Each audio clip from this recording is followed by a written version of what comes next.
Of shooting a driver during a carjacking are in court right now, and police say Javon Ross and Victor Moore shot Laquan Taylor more than a dozen times in January of 2015. And Channel 2's Richard Elliott is live at the DeKalb County Courthouse. And Richard, you learned new information. Some very unusual things happening upstairs right now. First, I want to show you the video that we shot in the courtroom just a few minutes ago. The two defendants are upstairs waiting to plead guilty to carjacking charges, whereas you said that victim was shot between 11 and 16 times. Now, because there were some problems with a confession taken by police, the DA's office is asking for 30 years, 12 to serve in prison.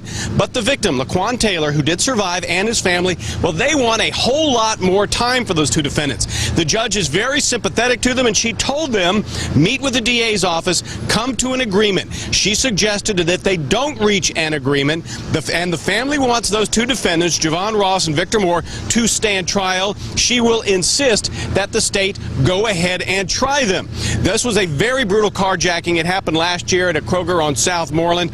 The prosecutors say Taylor actually gave the two defendants all his cash, gave them his car, but they shot him anyway, shot him 4 times in the back as he ran away, and they say then they walked over and shot him at least 11 more times while he laid there on the ground. He, as I said, he survived. He is now confined to a wheelchair. I'm going to head back upstairs right now. We'll give you a full report on how all of this plays out on Channel 2 Action News starting at 4. We are live in Decatur. Richard Elliott, Channel 2 Action News.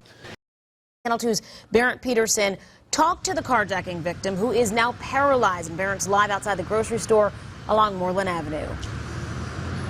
Laquan Taylor is a Navy veteran who had just returned home to Georgia from Kuwait, and back on January 14th, his mother said he was on his way to a church function when he stopped at a local grocery store. It happened in this supermarket parking lot along Moreland Avenue. Laquan Taylor will always be haunted by why it happened. Sometimes I just wonder, why so many shots? I think that would be the only question I could ask him, why so many shots? A brutal crime that put Taylor in a wheelchair. Police say back in January, 2 men pulled a gun and demanded Taylor's car. He gave the robbers his keys and his wallet. Next thing you know, I'm on the ground asking for help. It was more shocking to me that as I was asking for help, lying on the ground, people were passing me up. There were many times that they didn't think he was going to make it. And as a parent, as a mother, it was really hard. Unetha Jones prays her son will fully recover. She also prays his attackers will pay for the crime. One of the guys was out on bond when he committed this crime to my son. And I think that there should be stiffer penalties about repeat offenders, especially guys with guns who seek to harm people. Meantime, with his mother at his side, Laquan Taylor continues down a long path back to health. He's counting on his mom, his doctors, and his faith. No matter what, God tells me what I'm going to be able to do. If I'm going to be able to walk, I believe in God that I will be able to walk. And Taylor says while he has been in the hospital, the car the robbers took was repossessed by the bank. There's a GoFundMe account to help with his mounting medical bills. So far, folks have donated $2,000. Report live in DeKalb County, Barrett Peterson, Channel 2 Action News. Good morning, Facebook family, friends, and my faithful loyal YouTube subscribers. Today it is Friday, September 16th, 2016. I think play that 9/16/16. That might be a good number. Can you imagine going to the grocery store on your way to church, to a church event? Driving to the grocery store, you stop at your local grocery store in your community, driving your car, and you go to pick up a few items at the grocery store. At 5, 6 o'clock in the evening, the parking lot's packed with people. The streets are full. It's rush hour traffic. It's in the middle of rush hour traffic. You're getting off from work or whatever, and you're just going to the grocery store to pick up a few items.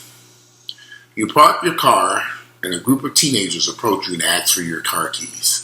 You give them to them. And they proceed to shoot you 16 times. Take the car. You gave them the car keys. You gave them exactly what they wanted, and they proceed to shoot you 16 times, almost killing you.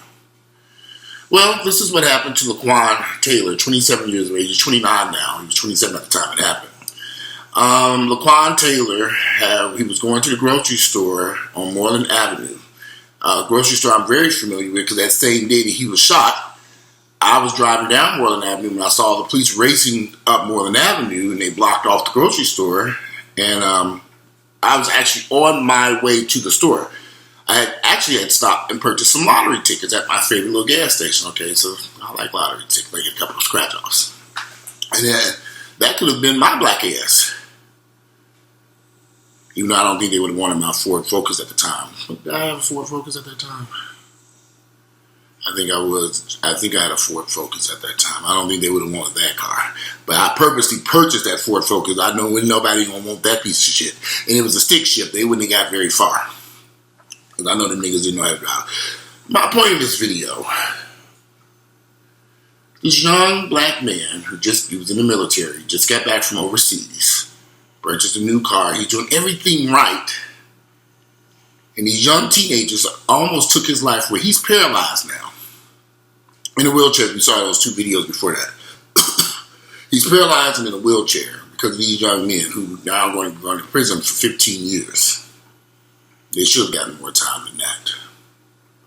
They destroyed this man's life. He was in hospital for months, medical bills, all kinds of his life destroyed for a car that the police found a few hours later and arrested the kids in this damn car. Let me tell y'all something. If you're African American and if you're a black American and you live in the United States of America, let me tell you something. Move out these dangerous black neighborhoods. You can't live there no more. If you live in neighborhoods that are predominantly black, move now. You can't stay in these neighborhoods anymore because your life, your family's life, everything that you work hard for, you're in danger of losing it all to these dangerous. Our communities are just too dangerous now. You go to look at the situation in Chicago, Baltimore, New York. You can't do it. Move someplace safe. Don't move to a neighborhood because it's predominantly black. You might get killed over there dealing with them black folks. And I hate to say this because I'm a black American. I'm very proud of who I am. But I know better than to move into an all-black neighborhood. Don't do it. We left Moreland Avenue. We were going to buy a home over there. So let's rent first. We back over here in Buckhead. All white. Safe. You can't live in these black neighborhoods. You can't do it. They're too dangerous. They don't care about your life. They don't care about their own life. These young teenagers out here will kill you in a heartbeat. There's been story after story after story after story of young kids, 14, 15, 16, 17 years of age, shooting and killing people to take a car just to get down the street. Another young lady in DeKalb County lost her life about a year and a half ago to some 16-year-old kids whose father thought they were supposed to be home in bed. I think they were 14 or 15. They shot and killed that girl in Stone Mountain. You cannot live in these black neighborhoods anymore. They're too dangerous. And it's gotten progressively worse. The parents cannot control these kids. The police cannot control these kids. These kids are out of control. The neighborhoods are dangerous. And they don't care about killing you. They will kill you for nothing. That man almost lost his life. He's paralyzed in a wheelchair. For them to carjack that car, they didn't get any money out of it. They didn't take his wallet. They just took the car keys. Drove the car around the block. The car was later repossessed by the bank because he couldn't make payments on it anymore because the man was in the hospital now because these kids tried to kill him. You cannot live in these black neighborhoods anymore. Move. Take your kids, take your family, take them someplace else. Go someplace safe. Yeah, I mean having to live around some white folks, but you know what? You gotta bet. I'd rather deal with racist white folks than deadly niggas any damn day. Let me say this again. I know a lot of y'all ain't gonna like this, but I'd rather deal with some racist ass white folks any day over some niggas that will shoot your ass dead over a damn car that they can barely drive. That the police gonna recover any damn way. Too many black African Americans, too many black folks are losing their lives in all black communities because they stay in these communities. Move. You know, you live anywhere in America. Leave these cities. That's another thing. Black folks always flock into these major cities. Go to a small town. safer. Find your small, medium-sized city without a whole bunch of poor-ass niggas and they deadly children terrorizing the entire city. Go someplace safe. Don't even think about these large cities. There are too many problems in the black communities in these large cities. Go someplace small and safe. Look at the crime stats. Look at how many black folks live there. They're dangerous. They're deadly. They'll kill you. Can't go there with them. You don't necessarily have to live someplace because your family live there. Get away from them niggas too. Go someplace safe. Raise your children in a safe environment where you know they're going to move out in the country. Hell, it's your farm. Plant you some vegetables. Get some chickens, cows, something safe. Can't do these urban cities no more. They're too dangerous. They will kill you over nothing. Atlanta used to be a safe city years ago. But now it's overwhelmed with all this poverty and poor people and families that have moved here all over the United States, but they have horrible habits. It's very unsafe. Unless you live in the white parts of town where it's very expensive. For a teeny tiny one-bedroom apartment for $1,500 a month, for which I sit right now. But it's safe. It's pretty safe. It's safe over here. Much safer than living in some of these other urban blighted areas around a bunch of poor black folks and they badass children. Move someplace safe. Save your life. Save your kids. Don't go to a school system where your kids can get an education. Move someplace safe so you can thrive and survive. If you like my videos, click like, share them with family members and friends. I would love to hear your opinions about me telling y'all to move out these black neighborhoods. Why black folks always got to be congregated together? Go someplace safe.